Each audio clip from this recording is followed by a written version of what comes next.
There's a flying saucer. There's a flying saucer outside. And it was just humming. It was just sitting there. They moved incredible speed. We were crying, thinking it was the end of the world. Well, whatever they were like flying saucers. You know, none of the aircraft that are around today look like that. Wednesday, the 6th of April, 1966. Westall High School, Clayton South. Approximately 25 kilometres southeast of central Melbourne. It was late morning, on what witnesses remember as a clear autumn day. A 13-year-old student named Tanya Vassie was outside near the school oval when something above her caught her attention.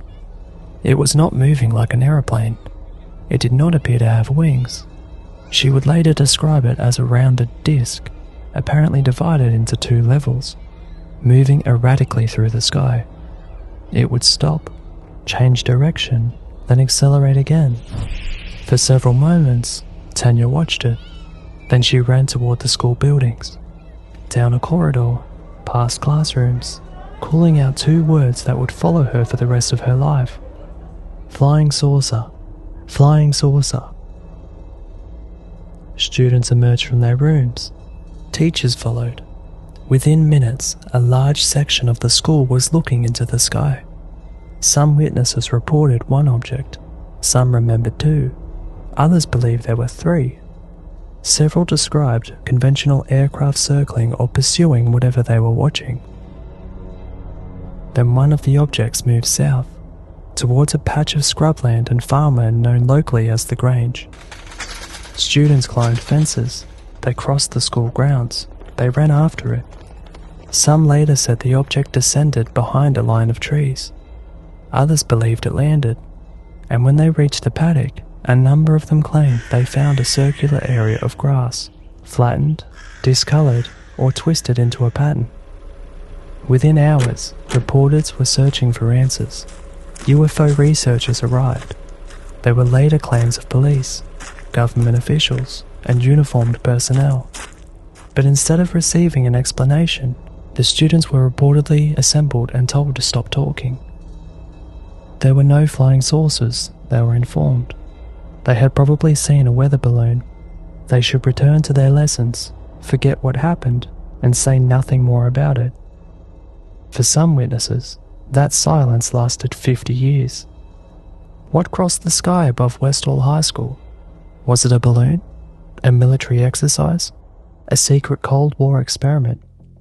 A moment of collective excitement reshaped by 6 decades of memory? Or did hundreds of Australians witness something that has never been adequately explained? This is Dark Australia.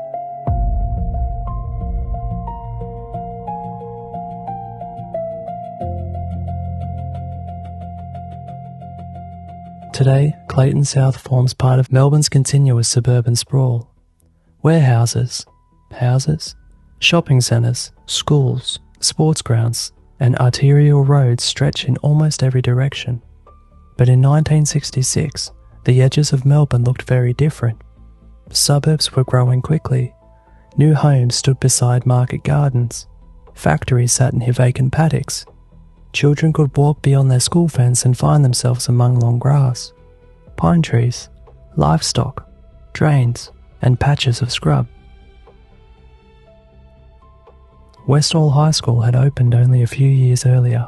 It served the rapidly expanding communities around Clayton and Springvale. The school reportedly had somewhere between 500 and 600 students by 1966. Beside it was Westall State School, the local primary school. To the south lay the area witnesses called the Grange. Descriptions of its exact boundaries differ, but it was broadly remembered as open land containing grass, trees and scrub, crossed or bordered by fences, with farmland and industrial areas nearby. It was not wilderness, it was not isolated from civilization, but from the perspective of a child in the 1960s, it was the kind of place where adults were not always watching, a place to explore, to build cubby houses, to disappear behind the trees. And on the 6th of April, it became the centre of one of the most heavily debated events in Australian UFO history.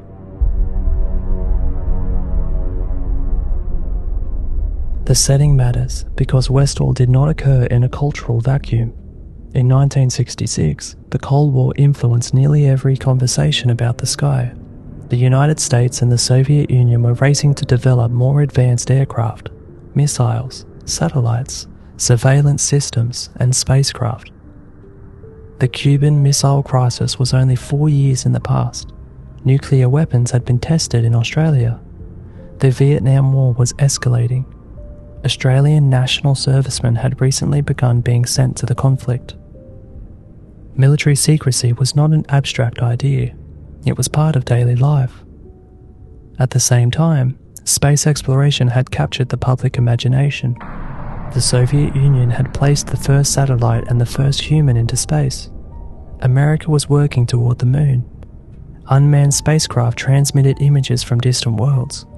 Newspapers regularly carried stories about rockets, satellites, experimental technology, and unidentified objects in the sky.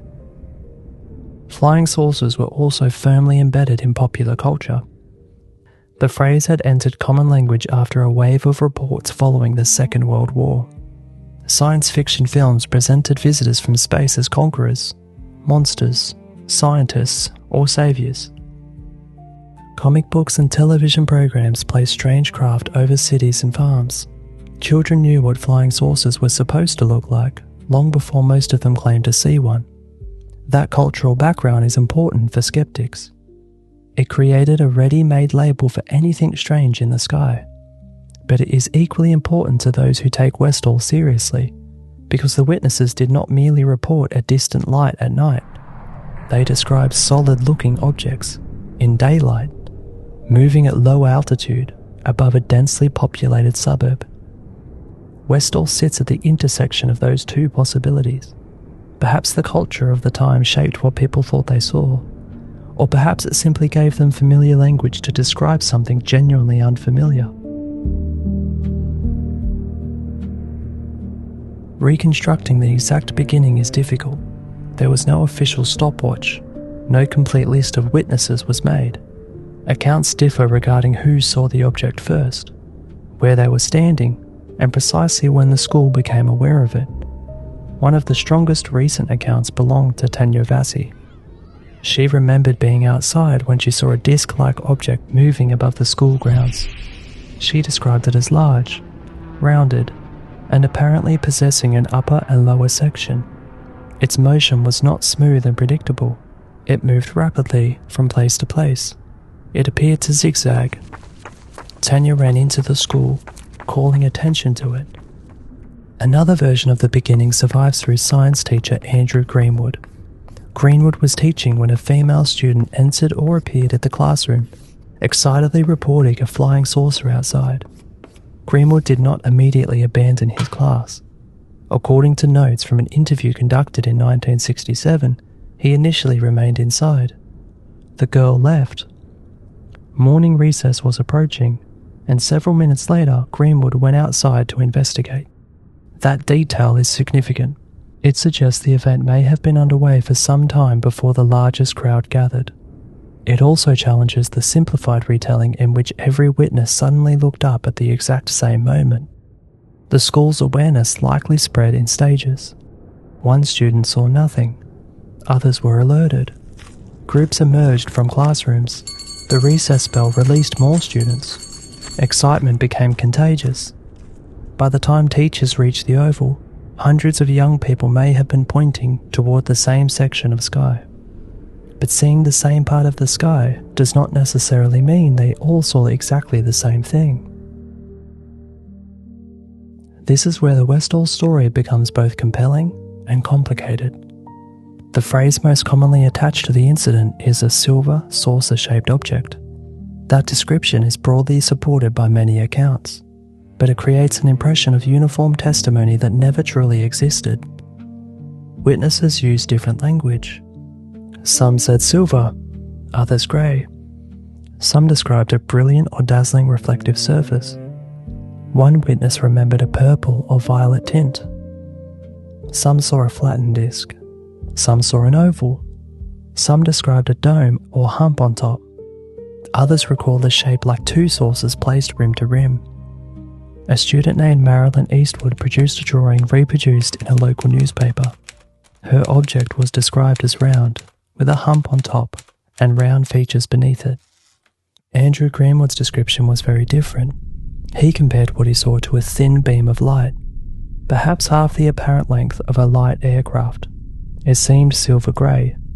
At times, it appeared to become thicker, as though a disc had tilted slightly and exposed more of its underside. That is not necessarily a contradiction. An object seen edge-on can appear narrow, a disc changing its angle can appear thicker. But it could also indicate that witnesses were observing different objects, or interpreting ordinary aircraft and reflections in different ways. The estimated size also varied. Some compared it with a motor vehicle. Others thought it was the size of 2 or 3 cars. Later accounts described much larger dimensions, but estimating the size of an unfamiliar object in an empty sky is notoriously unreliable. Without knowing its distance, the eye cannot accurately determine its scale. A small object nearby can look identical to a large object far away. Witnesses could say how large it appeared, but not necessarily how large it was. One of the most persistent features of Westall testimony is silence. Witnesses repeatedly remembered no engine noise, no propeller, no jet roar, no mechanical vibration. That silence contributed enormously to their conviction that they had not observed a normal aircraft. However, the school was reportedly close enough to Moorabbin Airport for light airplanes to be familiar sights. Witnesses also described ordinary aircraft in the sky during the event. Background noise, distance, wind direction, and the excitement of the crowd could all affect what was heard. The absence of remembered sound is intriguing, but it cannot, by itself, prove exotic technology. What it can tell us is that the central object did not register in the witnesses' minds as an ordinary noisy aircraft passing overhead.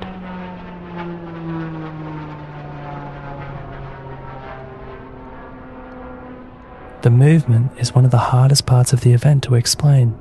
Witnesses describe the object as hovering, moving slowly, moving from side to side, rising and falling, accelerating suddenly, changing direction, turning onto its edge, and departing so quickly that it seemed to disappear. Andrew Greenwood described an object that is rarely completely stationary. It moved vertically and horizontally, occasionally making fast movements from east to west. Later recollections became even more dramatic.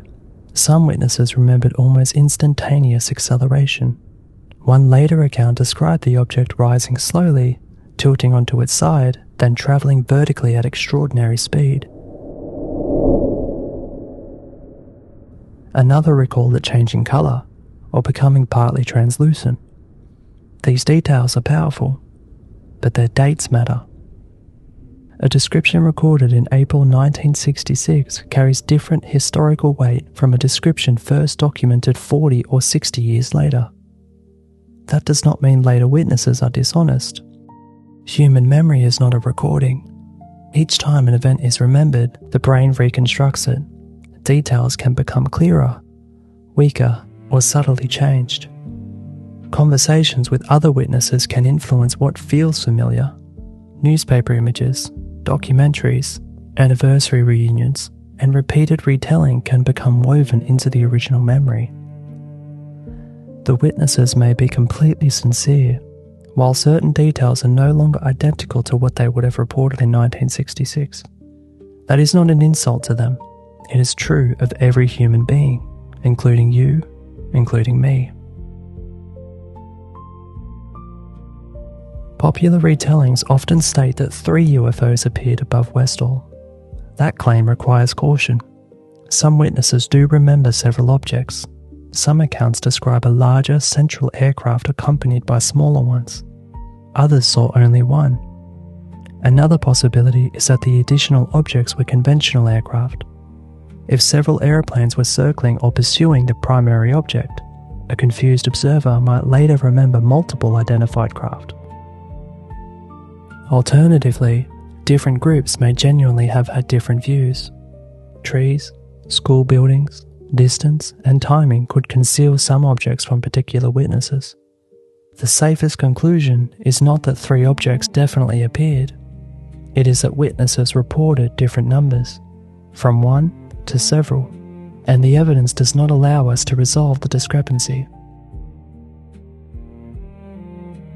The presence of ordinary aeroplanes is among the most valuable and overlooked components of the case. Andrew Greenwood remembered as many as 5 light aircraft apparently circling and interacting with the identified object. He described a cat-and-mouse movement, with the planes trying to follow as the object changed position. Contemporary newspaper reporting investigated the aircraft. Moorabbin Airport reportedly confirmed that multiple aircraft had departed that morning. Some were conducting training circuits. At least one pilot known to have been in the general area said he noticed nothing unusual. The Royal Australian Air Force reportedly denied having aircraft operating over Westall at the time. That denial leaves several possibilities. The witnesses overestimated the number of planes. The aircraft came from Moorabbin and were not pursuing the object at all. The pilots observed it but chose not to report it. Or military aircraft were present despite the denial. The aircraft matter because they can be interpreted in opposite ways. To believers, they demonstrate that trained pilots had also detected an unknown craft and attempted to intercept it. To skeptics, they may be the key to explaining the entire event. A balloon, a target drogue, a parachute, or some other airborne device surrounded by training aircraft could look extraordinary to observers on the ground. The same detail can support either theory, depending on what one assumes the pilots were doing. As the object moves south, students began to chase it. The scene is difficult to imagine from the calm language of historical summaries. This was not a controlled observation. It was a sudden surge of adolescents, running across an oval, climbing or vaulting fences, moving through streets, paddocks and scrub. While teachers tried to understand what was happening, some students stayed behind. Some watched from school. Some followed the crowd without ever seeing the object clearly. Others may have seen nothing at all, but joined the chase because everyone else was running. This is where the social dynamics of the event became important. Once hundreds of people are moving in one direction, the movement itself becomes evidence.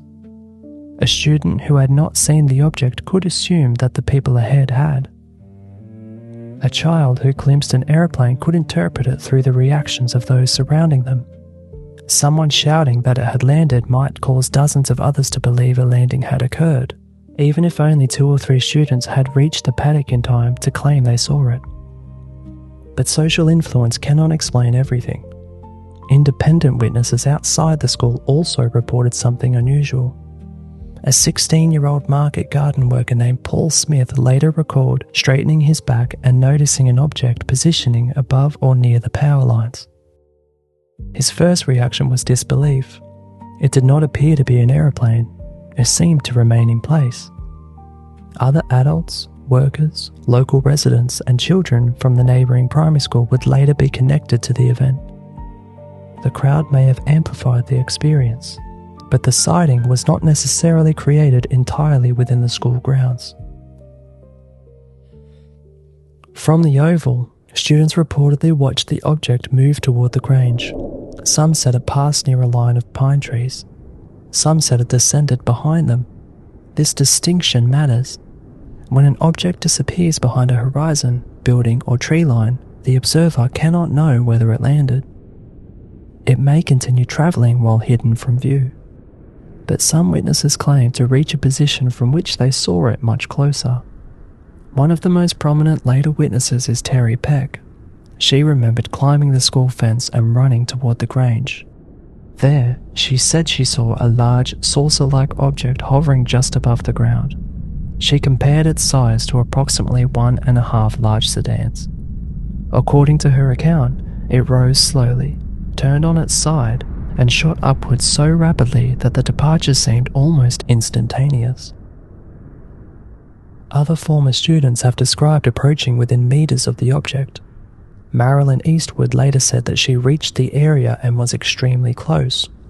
There were also stories of 2 girls arriving before the main group, being found pale and distressed, or having fainted. One girl is sometimes said to have been taken away in an ambulance. In UFO folklore, she is often identified by only a first name, Tanya. This has caused confusion with Tanya Vassi, who does not claim to have been the mysterious hospitalized girl. The alleged ambulance incident has never been established with the clarity that such a dramatic claim deserves. No publicly available hospital record has conclusively resolved it. No universally accepted identity has emerged. The story may reflect a real medical event, a frightened or exhausted student, confusion between witnesses, or later embellishment. It should not be treated as proven, but it persists, partly because it fits the darker interpretation of Westall. An object descends, 2 girls approach it, one becomes ill. Authorities remove her, then the records vanish. It's an irresistible story, and irresistible stories require the greatest caution. The Westall incident is frequently described as a landing, but the evidence does not produce one simple answer. Some witnesses said the object touched the ground, some said it hovered just above it, some only saw it disappear behind the trees. Others reached the location after it was gone and inferred a landing from the marks in the grass. A landing and a low hover could produce very different expectations. A physical craft weighing several tons might leave compressed soil, broken vegetation, heat effects, or traces of landing gear. A balloon payload might leave drag marks, flattened grass, or equipment impressions. A helicopter could disturb vegetation severely, although witnesses did not report rotor noise. A naturally occurring patch in the paddock could be interpreted as a landing circle after rumours spread. The historical record cannot prove an object made physical contact with the ground, but it can establish that many witnesses believed it descended into the Grange, and that ground markings soon became central to the story. Students entering the paddock reportedly found circular areas in the grass. Descriptions varied almost immediately. 1 circle, several circles, flattened grass, burnt grass, discoloured grass, a clockwise or swirling pattern, a roughly circular patch that may have been pressed by wind. Later accounts often describe sharply defined circles, with grass flattened or twisted around the perimeter, but contemporary reporting appears less uniform. That inconsistency matters. If investigators had found 3 perfectly formed scorched landing marks, measured them, photographed them, and taken samples, Westall would be a very different case. Instead, the physical evidence is remembered mostly through testimony and limited reporting. The site was not preserved as a forensic scene. Students walked through it, residents visited, reporters arrived, UFO investigators inspected it. The landowner reportedly became frustrated by trespassers and eventually burned or disturbed the area to discourage further attention. Any original trace, natural or artificial, was compromised. The circles therefore occupy an uncomfortable middle ground. They were not invented decades later. Reports of ground marks circulated close to the event, but their number, appearance, and cause remain disputed. They are evidence that something was noticed in the paddock. One of the most repeated claims is that a student photographed the object, and that the film or camera was taken by authorities. Versions of the story differ. In some, a student named Graham or another boy captured multiple images. In others, a teacher possessed photographs. Some accounts claim officials confiscated the camera. Others suggest the film was surrendered to the school and never returned. No authenticated Westall photograph has emerged. That absence invites 2 interpretations. The images were taken because they revealed sensitive technology, or the photographs never existed, failed to show anything, or became attached to the story through rumour. The claim is impossible to dismiss completely. Students did own cameras in 1966. Reporters and local residents may have photographed the area, but without the film, a receipt, a named official, a contemporary written complaint, or a surviving copy, the missing photograph remains an allegation rather than evidence. The sighting did not end when the object disappeared. For many witnesses, the most troubling part came afterwards. A special assembly was reportedly held later that day. The principal was Frank Samblebe. Former students remember being told that flying saucers did not exist, that the object was probably a weather balloon, and that they should not discuss the incident. Accounts differ in tone. Some remember a practical instruction intended to restore order. Others remember intimidation. The principal's position is understandable on one level. Hundreds of students had left classes. Journalists were calling. UFO organisations wanted access. The school was in danger of becoming a spectacle. A principal in 1966 might reasonably have wanted children to stop feeding rumours, return to schoolwork, and avoid embarrassing publicity. A former teacher later argued that no school administrator would want their institution permanently known as the Flying Saucer School, but the order created precisely the mystery it may have been intended to prevent. Silence made the students suspicious. Telling young witnesses that they had not seen what they believed they saw gave the event emotional weight. The more adults dismissed them, the more certain some became that information was being hidden. The school's silence was noticed immediately. On the 14th of April, the Dandenong Journal placed the story on its front page beneath the headline, Flying Saucer Mystery, School Silent. The newspaper attempted to interview students. Many reportedly replied that the headmaster had forbidden them to speak. A columnist later asked why children were not being permitted to describe their experience, and noted rumours that the education department or government had imposed the silence. This does not prove a government order existed. It proves that suspicion of a cover-up began in April 1966, not 50 years later. Several former students have said they were separately questioned by unfamiliar men. Tanya Vassie remembered being taken into a room where adults suggested she had seen a weather balloon. When she disagreed, she felt pressured to remain silent. She later said she did not even discuss the event with her mother. Jacqueline Argent, another student associated with the early search of the Grange, has recalled being questioned by well-dressed men in the principal's office. She remembered the conversation becoming mocking, with references to little green men. Other witnesses described men in suits, uniformed personnel, police, or officials arriving at the school and paddock. The descriptions are inconsistent enough that it is impossible to identify a single agency. Reporters wore suits, education officials wore suits, police could appear in uniform or plain clothes. Military investigators might also have worn ordinary clothing. UFO researchers arrived.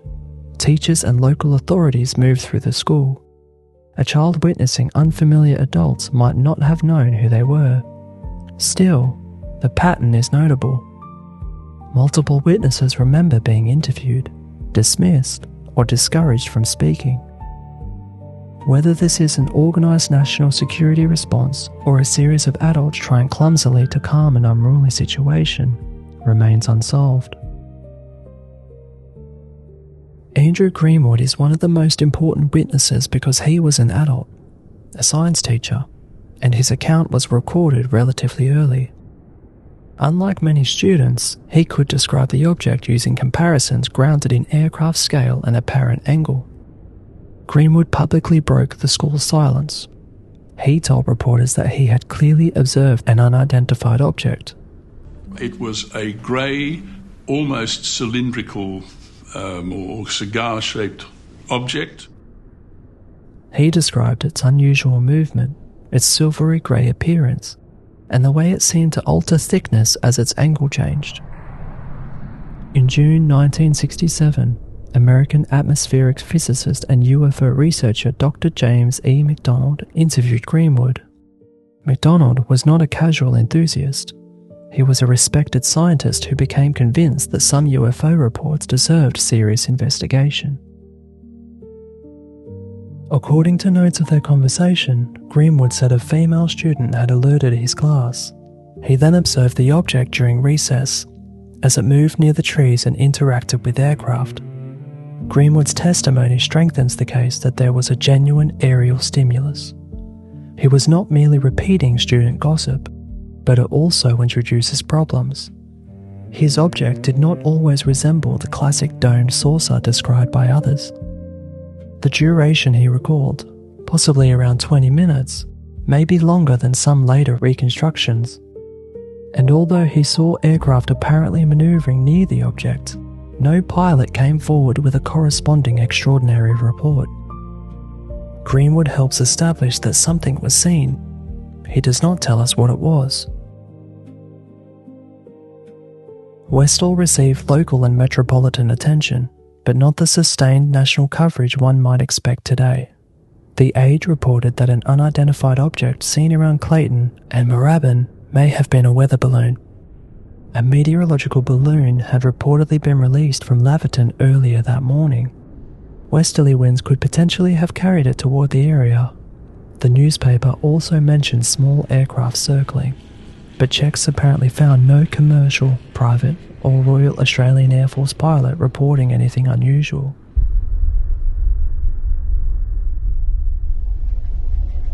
The Dandenong Journal pursued the story more aggressively. It questioned the school's refusal to comment. It published student descriptions and drawings. It investigated the 5 mystery aircraft. It noted that the Moorabbin Airport had recorded aircraft departures, but could not identify a formation matching the reported chase. The local newspaper therefore preserved something invaluable, evidence that several central elements of the modern Westall story were already present within weeks. A silver-grey object, a humble dome, unusual movement, light aircraft nearby, the school discouraging discussion and confusion over what had happened. However, other dramatic elements are far less visible in the contemporary press.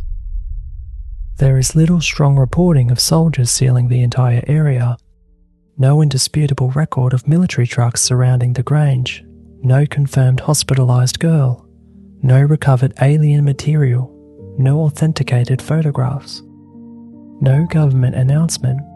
The absence of coverage does not prove those events did not occur, but it lowers confidence in them.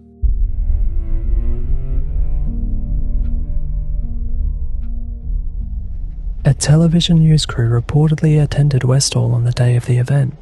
Witnesses remember being interviewed. Some believe footage aired that evening. For decades, researchers have searched for the complete broadcast. Brief material connected to Westall has circulated, but no definitive archive has resolved every claim about what the original segment contained. This has created another alleged missing piece. Some witnesses remember detailed interviews and clear descriptions. Researchers have wondered whether film was destroyed, mislabeled, reused, or simply lost through ordinary archival practice. Television stations in the 1960s did not preserve every report. Film stock was expensive. News footage was frequently discarded or overwritten. A missing broadcast is therefore not automatically evidence of suppression, but in a case already defined by silence, every absent record takes on the appearance of deliberate removal. Perhaps no issue divides Westall researchers more than the alleged military response. Many former students remember uniformed men arriving quickly. Some describe dark uniforms, others khaki. Some recall military-style trucks. Some remember personnel guarding the paddock or inspecting the circles. Others saw only police. According to recent summaries of Shane Ryan's research, a substantial number of witnesses independently recalled a military presence. That deserves attention. If uniformed personnel arrived within half an hour, someone must have alerted them rapidly. They would need a nearby base, a police request, an aircraft report, or prior knowledge of what had come down. But there is a fundamental problem. no universally accepted official record has been found documenting a Royal Australian Air Force deployment to Westall that morning. The RAF reportedly denied operating aircraft in the area. Government files on UFO reports exist, but the archival trail for Westall is surprisingly thin. Believers see this absence as a cover-up. Skeptics see it as evidence that the dramatic military response grew in later retellings. A third possibility is more ordinary. Uniform responders attended, but their presence did not generate a permanent or easily searchable file. Local police, civil defence personnel, ambulance staff, or airport employees might later be remembered as military. 60 years later, we cannot confidently identify every uniform seen.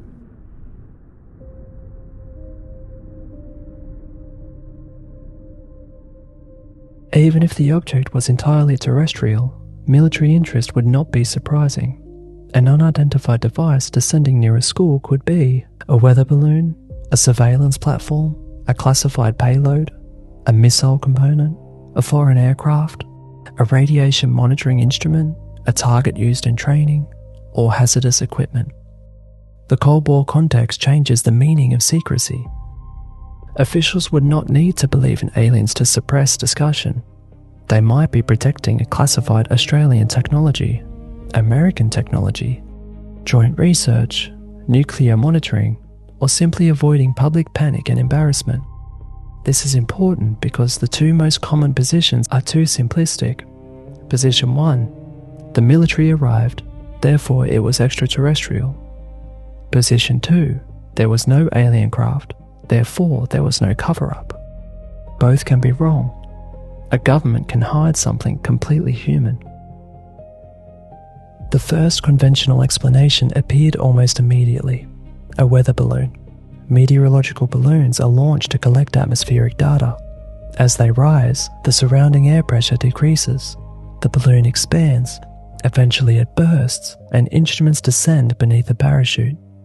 From a distance, a balloon can look bright, metallic, or white. It can appear stationary.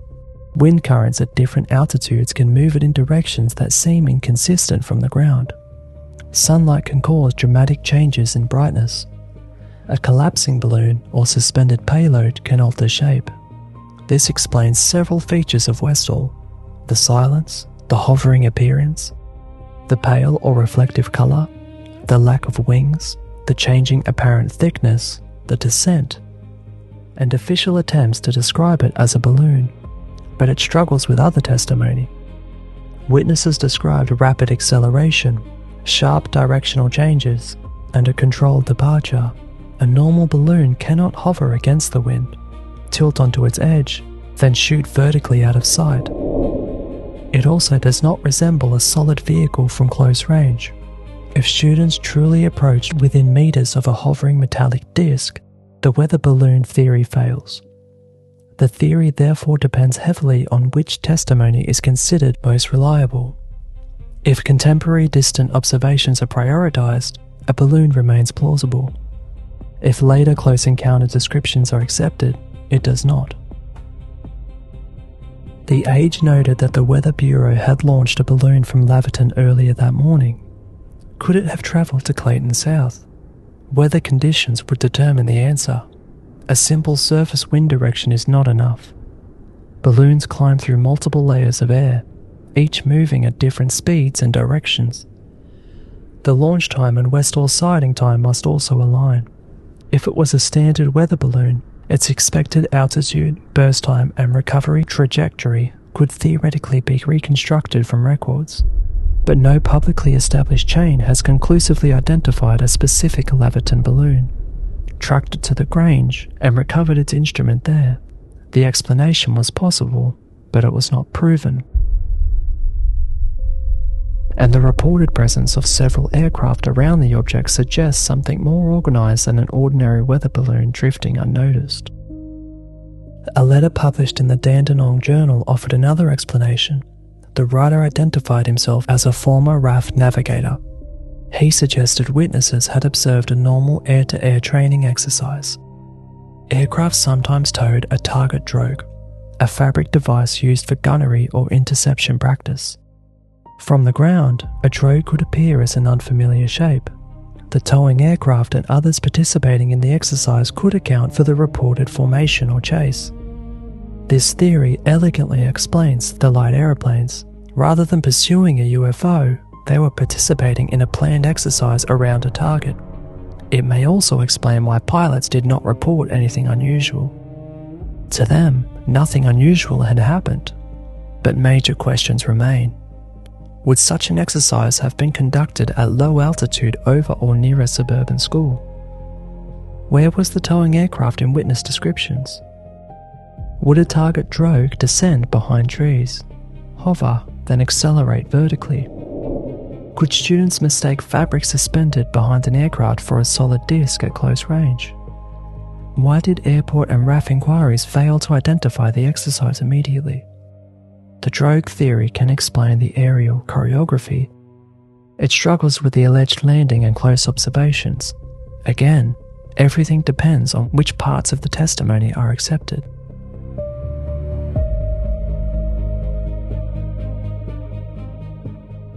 Decades after the event, researcher Keith Basterfield developed one of the most detailed terrestrial explanations. The object may have been associated with the Hubble program.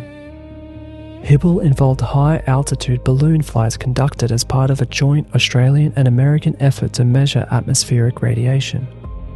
This work followed nuclear testing and operated within the secrecy of the Cold War. Large balloons carried substantial instrument payloads. A tracking aircraft could follow them. At the end of the flight, a parachute and equipment package descended for recovery. The system could therefore produce several visible components: a large pale balloon, a parachute, a payload, a tracking aircraft, potentially more aircraft or recovery personnel. If equipment came down unexpectedly near Westall, officials might arrive quickly. They might discourage children from discussing it. They might remove the payload. They might describe it publicly as a weather balloon without revealing its sensitive purpose. Hubble is attractive because it does more than explain the object. It attempts to explain the response. The sighting, the aircraft, the descent, the alleged officials, and the secrecy become parts of one event. No aliens are required. No mass hallucination is required. Only classified or sensitive government equipment. Of course, above a school. But the Hubble hypothesis also faces serious difficulties. The specific flight must match the date and location. The available launch and tracking information has been interpreted differently by researchers. A balloon, parachute, and suspended payload do not obviously match every description of a compact disc. Witnesses who claim they were close enough to see a rigid object reject the theory, and a parachute does not normally accelerate away under its own power. Basterfield's proposal remains one of the strongest conventional frameworks. It is not a conclusively demonstrated solution. Imagine observing a high-altitude system during failure or recovery. The balloon may be partially deflated. The parachute may open, collapse, or billow. The instrument payload may swing below it. Sunlight reflects from different surfaces. From one angle, the balloon appears round. From another, the parachute resembles a dome. The suspended package appears beneath it. Aircraft circle while waiting for the payload to descend. At low altitude, wind shear moves the components laterally. Behind trees, the equipment reaches the ground. Recovery teams arrive. To a teenager watching from hundreds of meters away, the combined system might look like one object changing shape. But now imagine the testimony is literal. A solid metallic disc hovers at head height. It turns on its side. It departs faster than an aircraft. No combination of balloon and parachute can reproduce that. The case turns on distance. Were the closest witnesses truly meters away, or did they reach the paddock after the device had already departed, and later memories compressed the sequence? That may be the most important unresolved question in the entire investigation.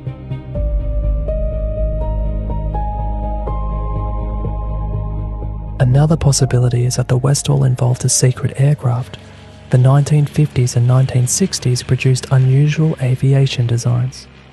Vertical takeoff aircraft, flying wings, ducted fans, hovercraft, unmanned systems, circular wing concepts, and platforms developed under military secrecy. A prototype could explain the authorities' reluctance to comment. It could account for pursued aircraft. It might hover, descend, and accelerate, but the theory also risks becoming a blank check. Whenever an object cannot be identified, it is easy to propose an aircraft so secret that no evidence of it exists. For the theory to be persuasive, a real vehicle must eventually be found that matches Westall's reported characteristics. It would need to operate silently or very quickly, or very quietly, hover without visible rotors, perform rapid directional changes, possess a disc or oval shape, land in a small paddock, then disappear from historical record for 6 decades. Military projects can remain classified for years, but eventually, most major aircraft programs leave traces. Budgets, engineers, test sites, photographs, accidents, declassified files. A prototype capable of everything described at Westall would have represented a technological revolution. No acknowledged aircraft from 1966 fits the strongest claims. An experimental craft remains possible only if the witness's performance estimates were exaggerated, or if an extraordinary program remains undisclosed.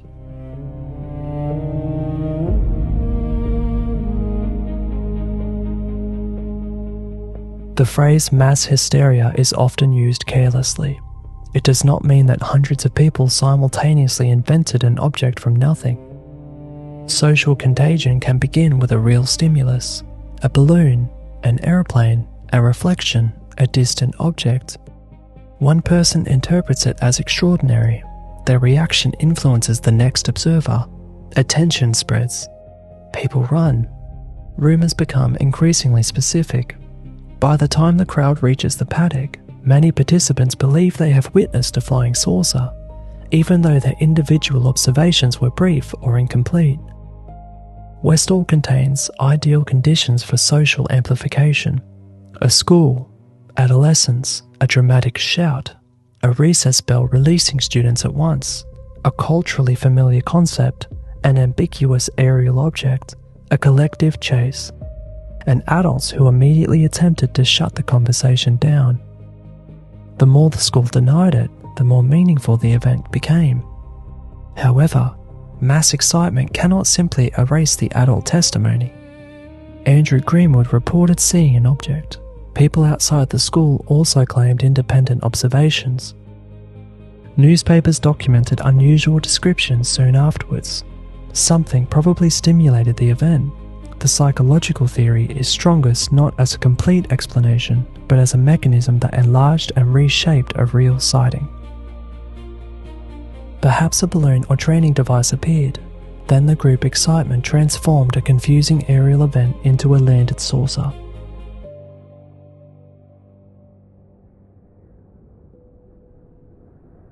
Westall was systematically revisited decades later.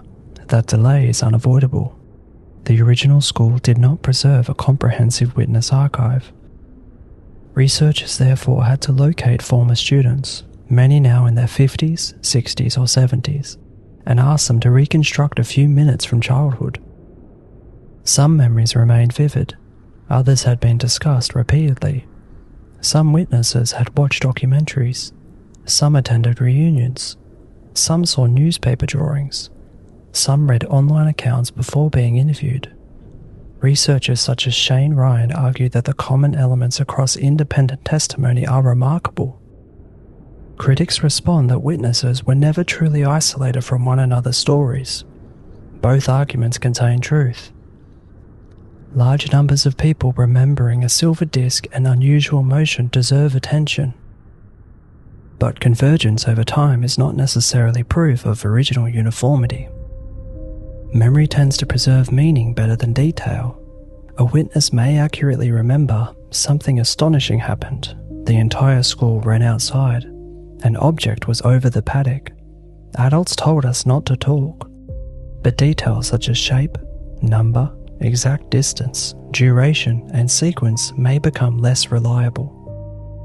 This does not reduce Westall to a lie. It makes a study of how history survives when institutions fail to document it properly. Could students have staged the entire event? A school hoax could spread rapidly. A few children shout that a saucer is outside. Others run. A circular patch is discovered. Rumour takes over. But this theory is weak. No hoaxer credibly confessed. The object was reportedly seen by adults. Contemporary witnesses described aircraft and aerial movement. Not merely a rumour. Creating a convincing object visible from multiple locations would require equipment and planning beyond an ordinary school prank. A hoax may have contributed to individual stories. Students could exaggerate. Someone might create or alter a grass circle. But a single organised hoax does not adequately explain the core event.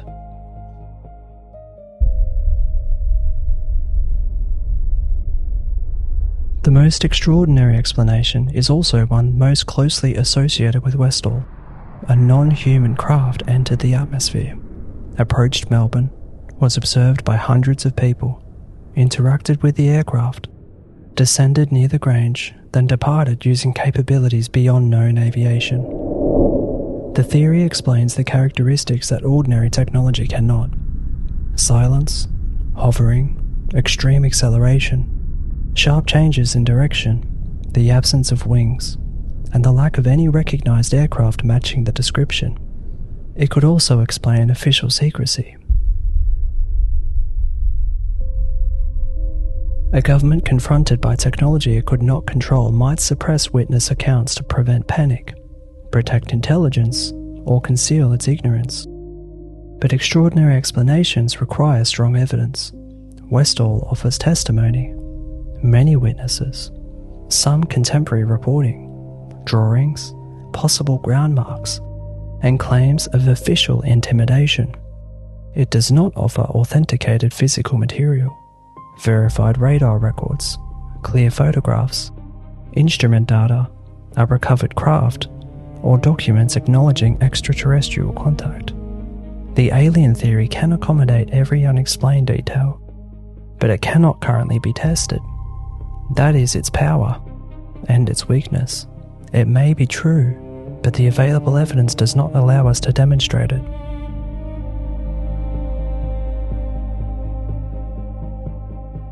Did authorities cover up Westall? Before answering, we must define cover-up. If the principal told students to stop speaking, that happened according to numerous accounts in contemporary reporting. If school administrators avoided journalists, that is documented. If unfamiliar adults questioned students and encouraged silence, multiple witnesses remember it. If government agencies never provided a satisfying public explanation, that is also true. Those facts alone support a modest conclusion. There was an effort to contain the story, but containment is not automatically a conspiracy. The school may have wanted order. The education department may have wanted to avoid embarrassment. The military may have protected a balloon program. Police may have kept children away from hazardous equipment. Officials may simply have had no answer and preferred silence to admitting uncertainty. The stronger version of the cover-up claims that military and government agencies knew exactly what landed, removed evidence, confiscated photographs, threatened witnesses, destroyed footage, and erased the official record. That version remains unproven. The difficulty is that poor record keeping can look identical to deliberate concealment. A missing file may have been destroyed, or never created. A lost newsreel may have been suppressed, or discarded because nobody anticipated people searching for it 60 years later. A student may have been threatened, or sternly told not to create further disruption. History rarely gives us the clean certainty that conspiracy stories demand. During the Cold War, the Royal Australian Air Force received and assessed reports of unidentified aerial objects. Most were attributed to astronomical objects, aircraft, balloons, weather, or misidentification. The RAF's purpose was not to investigate alien visitation, It was to determine whether reports represented threats to national security or aviation. A major daytime sighting near Melbourne involving aircraft and an apparent landing would seem worthy of a file. Yet no complete, definitive Westall dossier has emerged to settle the event. Researchers disagree over what that absence means. It may indicate the event was never formally reported through the expected channels. Relevant files may be catalogued under another project. Records may have been lost or destroyed under ordinary retention policies, or sensitive material may have been withheld. The lack of a clear file is suspicious only if we assume one must have existed, and that assumption is reasonable, but not certain. For the students, the event did not remain frozen in 1966. They became nurses, teachers, parents, business owners, tradespeople, public servants. Some spoke openly, others avoided the subject for decades. Many feared ridicule. UFO witnesses have often been treated as foolish, dishonest, attention-seeking, or unstable. For professionals, publicly claiming to have seen a flying saucer could damage credibility. Several Westall witnesses said they learned to judge carefully who could be trusted with the story. Some told partners, some told children, some said almost nothing. When researchers began reconnecting them, many discovered that classmates carried the same unresolved experience. The reunions changed Westall. What had been private memories became a shared historical identity. Former students returned to the Grange. They compared drawings. They stood where they believed the object descended. They realised that people who had not spoken for decades still remembered the same broad event. For believers, this reunion strengthened the case. For skeptics, it also created new opportunities for memory contamination. Once witnesses hear one another's descriptions, future recollections may become more alike. Again, both interpretations can be true.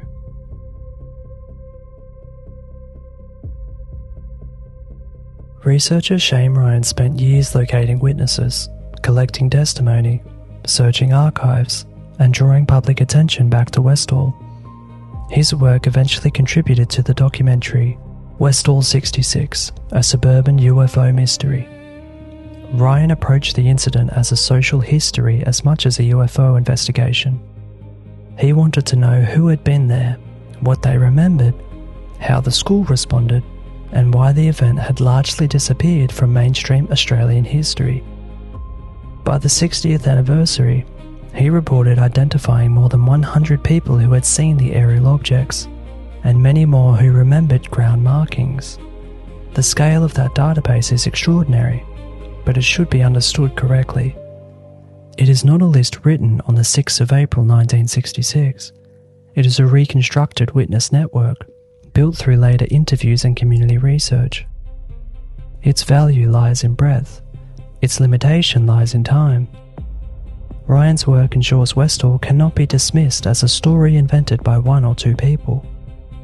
It does not automatically prove every remembered detail. Documentaries transform Westall from a fading local memory into an internationally recognised UFO case.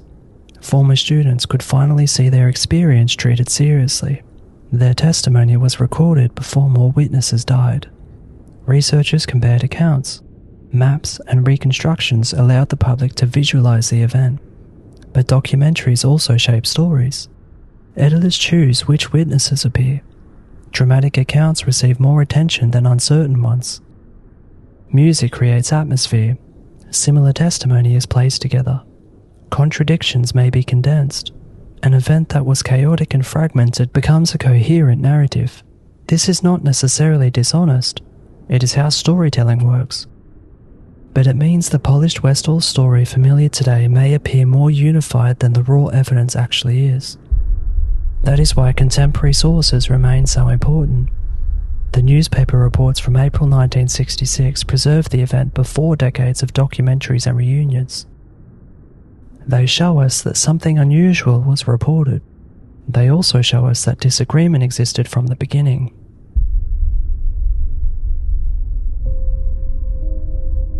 4 days before Westall, on the 2nd of April 1966, a Melbourne resident in Baldwin reportedly photographed an unusual object in the sky. The image became known as the Baldwin UFO photograph. It appeared to show a dark, disc-like or bell-shaped object. Researchers connected the two events because of their timing and geographic proximity. If genuine, the photograph could suggest unusual aerial activity around Melbourne that week. But photographic evidence is only as strong as its provenance. An isolated image cannot establish distance, size, or the nature of the object. It might depict a suspended model, debris, a conventional object, or something truly unidentified. The Baldwin photograph adds context. It does not prove a connection to Westall. Still, the timing ensured that UFO researchers viewed April 1966 as more than a single schoolyard incident.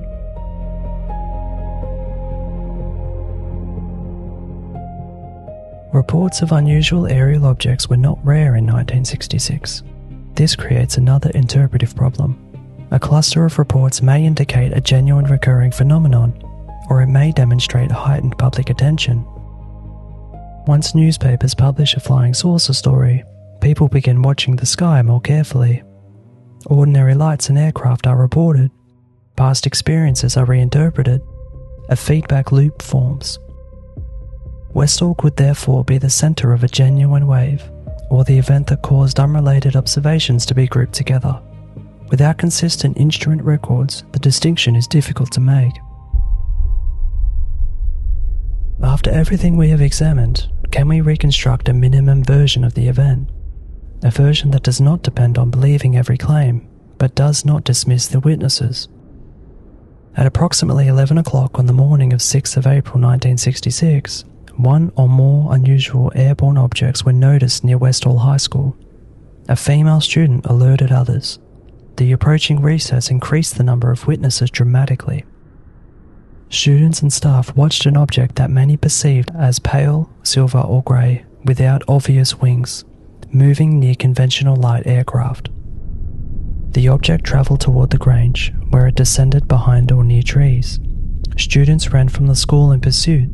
Some believe they saw it close to the ground or taking off. Circular or disturbed areas of grass were noticed in the paddock. The school attempted to stop students discussing the incident. Journalists and UFO researchers encountered resistance. The event was reported in newspapers, but no explanation gained universal acceptance. That is the defensible core.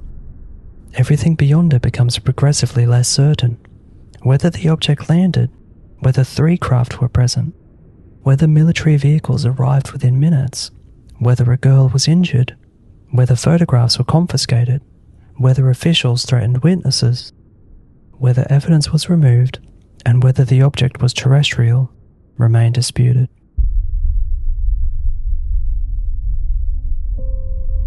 The strongest ordinary explanation is probably not a simple weather balloon by itself. It is a combination. A balloon or experimental atmospheric payload possibly connected with a government program descending near Westall, with tracking aircraft in the area. The unusual appearance creates the initial sighting. Aircraft movement makes the scene seem like a pursuit. The device descends near the Grange. Students run after it. The unusual appearance creates the initial sighting. Aircraft movement makes the scene seem like a pursuit. The device descends near the Grange. Students run after it. Recovery personnel arrive. The school is instructed to minimize attention because the equipment or program is sensitive. Rumor and excitement produce stories of a landed saucer. Over decades, memories consolidate around the most dramatic version. This scenario explains a great deal, but not everything. It does not comfortably account for witnesses who insist they observed a structured craft from extremely close range. It does not reproduce the reported acceleration, and despite extensive research, no specific device has been conclusively matched to the place, date, and sequence. It is plausible. It is not proven. The extraordinary scenario accepts the eyewitness's description largely at face value. Multiple disc-shaped craft entered the area. One descended near the Grange. Aircraft attempted to intercept or observe it. Students approached. The craft departed using performance beyond known technology. Military or government personnel responded, removed evidence, and suppressed discussion. This scenario explains the most dramatic testimony, but it requires us to accept several unsupported assumptions. That non-human vehicles were present, that authorities knew enough to respond within minutes, that hundreds of officials, pilots, and investigators maintained secrecy, and that no decisive physical or documentary evidence escaped over 60 years. It is possible in the broader sense, but possibility is not the same as probability. Perhaps Westall cannot be reduced to one explanation because the story contains several events layered together. A real aerial object, conventional aircraft, a chaotic school response, an ambiguous mark in a paddock, government or police interest, a principal trying to suppress disruption, a Cold War culture of secrecy, students interpreting the unknown through flying saucer imagery, and 60 years of memory. The result is not necessarily false, it is composite. Different witnesses may be accurately describing different fragments. One saw a balloon high above, another saw a light aircraft banking, another saw a parachute descend. Another arrived only after the object disappeared, another found flattened grass, another was questioned by an official, another heard a rumour about a hospitalised girl. Over time, the fragments became one story. A silver disc landed at Westall, and the military covered it up. That story may contain truth, but its cleanest form may never have occurred to any single witness. Westall survives because it denies us closure. If the object had been identified the following day, the story would now be a curious footnote. If a clear photograph existed, we could analyse it. If the RAF had released a file confirming a balloon recovery, the controversy might end. If physical debris had been recovered, the case would move from folklore into science. Instead, we have people, aging witnesses who continue to say, "I know what I saw." That phrase is emotionally powerful. It is also scientifically limited. A witness can be certain and mistaken. A witness can also be accurate and unfairly dismissed. The challenge is respecting the person without automatically accepting the interpretation. Tanya Vassi does not appear to be seeking fame, nor do the former students who carried the memory privately for decades. Their frustration is understandable. They were children. Something extraordinary interrupted their school day. Adults told them they were wrong. Then nobody provided a convincing explanation. 60 years later, they are still being asked to prove an event that authorities failed to investigate transparently at the time. Even if the answer is only a balloon, they deserve to know which balloon, from where, carrying what, and why they were silenced. The landscape around Westall changed. Paddocks disappeared, roads expanded, suburbs closed in. The original physical context became harder to recognise, but the community eventually began acknowledging the event openly. Murals appeared. A UFO-themed playground was constructed in the area. Witnesses gathered for anniversaries. What had once embarrassed the school became part of the local identity. This public commemoration does not prove an alien craft visited. It recognises something equally important. A historical event occurred, and it shaped the lives of people who experienced it. History is not limited to events governments confirm. It also includes what communities remember, what institutions suppress, and what questions refuse to disappear.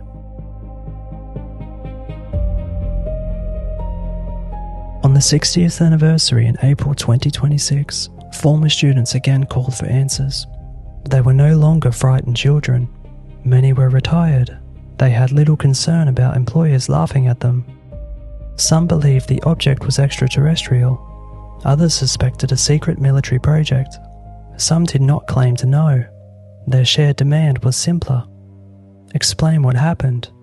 If it was ordinary, show the records. If it was classified, surely 6 decades is long enough. If no agency knows, say that honestly. The request is reasonable, but it may never be satisfied. The people who made decisions in 1966 are disappearing. Records may no longer exist. Projects may have passed through departments whose archives were never connected. The witnesses themselves are aging. Each year, the possibility of reconstructing the event becomes smaller. Westall is moving from living memory into legend. When we tell stories about UFOs, we often focus on the sky, the shape of the object, the speed, the lights, the impossible maneuvers. But Westall is also a story about authority, about what happens when children report something adults cannot explain, about the difference between reassurance and intimidation, about secrecy during the Cold War, about how memory changes, and about what silence does to a mystery. Had the school welcomed investigators, recorded every witness separately, photographed the site, collected weather data, identified every aircraft, and published a transparent report, perhaps we would know what happened above Clayton South.